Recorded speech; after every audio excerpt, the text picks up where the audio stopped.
agulumizibwenga atenderezebwenga ayobwenga ekitiibwa amanga gonna gamusinzenga mu nnimi zaago kw'otadde obuwangiro bwago kibenga weewaawo era kibenga weewaawo bw'atyo Ddunda Namugereka mu bwasooka bwe yagereka nti tuli mukoowoolanga era tuli musinzanga nga tuyita mu nnimi zaffe wamu n'obuwangiro bwaffe.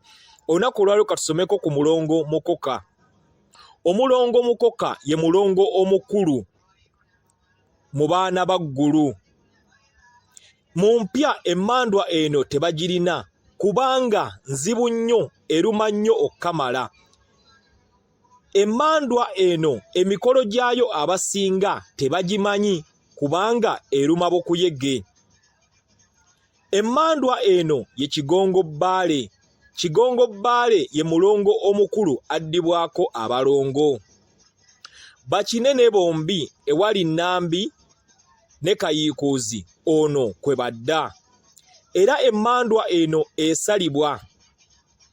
Emmandwa eno esalibwa embuzi, seddume w'embuzi nga njeru, ebwamu akabala akeeru ku mutwe oba mu bulago oba mu kifuba.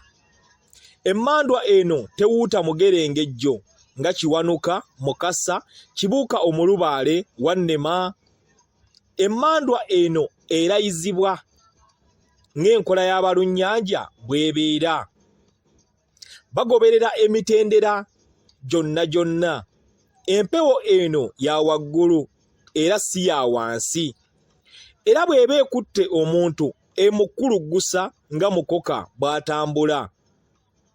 Ewali emigga, ebiwonvu, n'emufunyaafunya nga bwakulugguka. Era bwe muba temumwanguyidde esobola okumutwala mpaka mu nnyanja kubanga egenda emukuluggusa bukuluggusa. Emmandwa eno esalibwa ssaawa 3 ez'okumakya era n'ebatizibwa.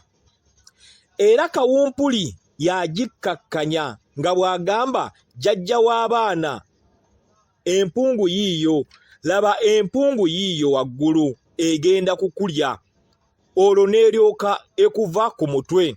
Emmandwa eno nzibu okkamala era egaba obugagga ng'emmandwa endala bwe zibeera obuyitirivu. Ono ye mulongo omukulu mukoka, omwana wa ggulu, emukono mu kyaggwe, ensonga zonna zonna gye zaggweera. Nsigadde nze kaana ka misambwa, omujjukanya wammwe, omusomesa wammwe era omulyoyi w'emyoyo gyammwe, era omuyimbi wammwe, omusanyusa wammwe, Deadly Dream.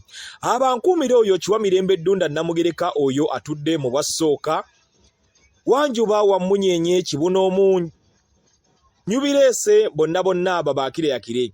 Na byonna bye mutuusaako engalo. Nsaba Ayi Ddunda Namugereka eyatonda ensi n'okujjula kwayo abibanteremu omukisa. Abankuumire mwenna mwenna Kiwamirembe Ddunda Namugereka.